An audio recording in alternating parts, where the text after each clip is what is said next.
Hi, if you like the video, please remember to subscribe.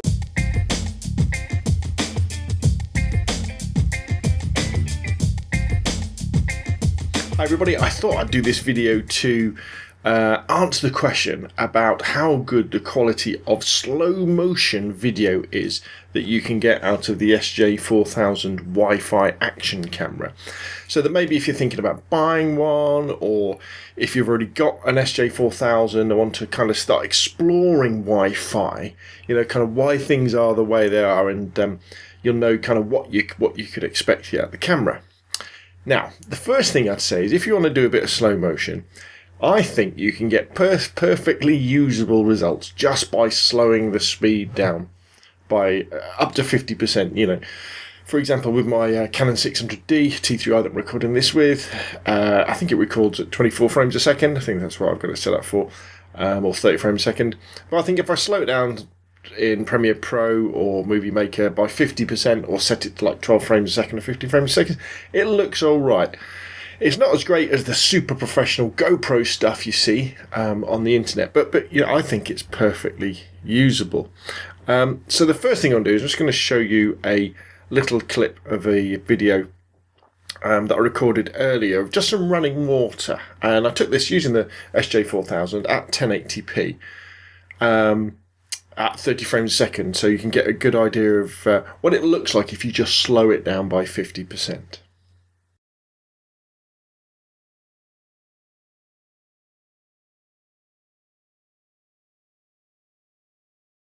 Now, what do you think? It was alright, wasn't it? But I know what you're thinking. You're saying that, wait a minute, on the specs of the SJ4000 Wi-Fi and the normal one, it says it can do 60 frames a second if you knock it down to 720p. You know, look, it says it on the box somewhere. Image resolution, 12 megapixels. Video resolution, here we go, 60 frames a second at 720p. Excellent, great, because that's what you need to do silky smooth slow-mo, isn't it? So if you slow it down by 50%, you've still got the same number of frames. And it sounds very GoPro-like, and we all know the SJ4000 is an amazing bargain. But unfortunately, this isn't really true. Because what happens when you set up your SJ4000 to 720p 60 frames a second, it does record 60 frames every second, but all it does is double up every other frame.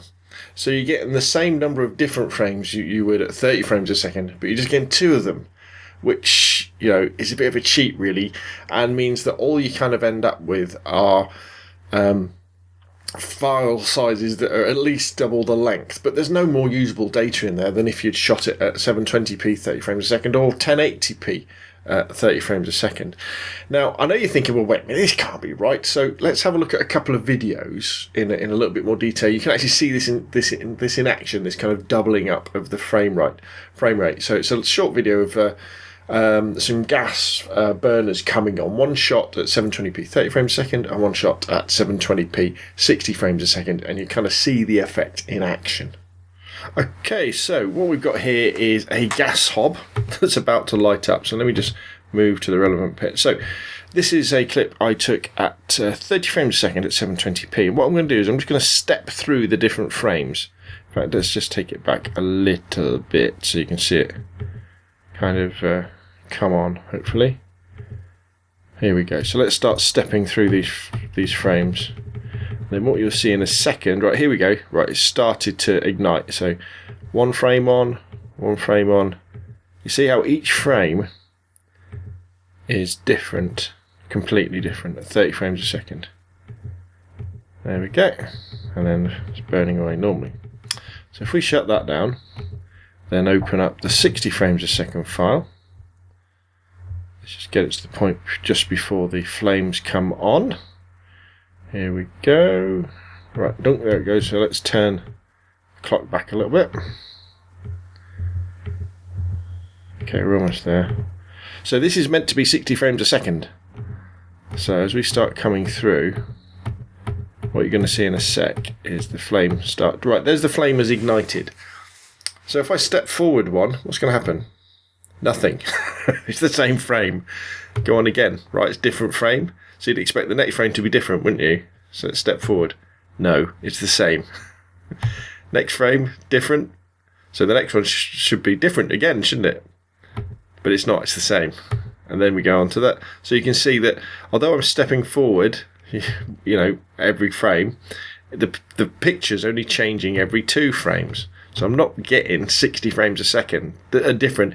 I am getting 60 frames a second, but half of them, they're all the same. So a little bit disappointing that. And obviously what that means is if you do slow the video down to half, 15 frames a second, half the time, so it'll have still have 30 frames a second, you're not really going to gain anything. All you're going to gain is an awful lot of extra file size to your file, which is obviously not that great, and you might as well shot at 1080p at 30 frames a second and got the extra data in that way.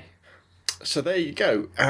If you're after an action cam that can do really silky smooth slow motion, maybe the SJ4000 Wi-Fi or the normal version isn't the camera for you. It's definitely not as good at slow motion as its much more expensive GoPro cameras, but that's why we bought the SJ4000 in the first place, wasn't it? Because it's much, much cheaper.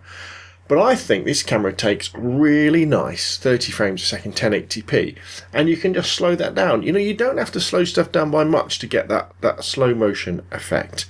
And I think you can slow it down to kind of around 50%, and it still looks okay without getting too jerky anyway. So, don't be afraid. Don't not buy an SJ4000 if you want to explore its capabilities. Just don't expect the slow motion to be as good as a GoPro, whereas I think as the color corrected 1080p at 30 frames a second is definitely very good indeed. So anyway, that's enough from me. If you like the videos, please hit the thumbs up, please subscribe, and what I'll do now is at the end I'll just finish with a few short examples showing you the difference between, the lack of difference between 720p 30 frames a second and 60 frames a second, and the type of video you could expect when you slow the SJ4000 Wi-Fi down an awful lot. But there we go. My name's Rob from robnophoto.com. Remember, email me at scalespeeder@gmail.com, and I'll see you again soon.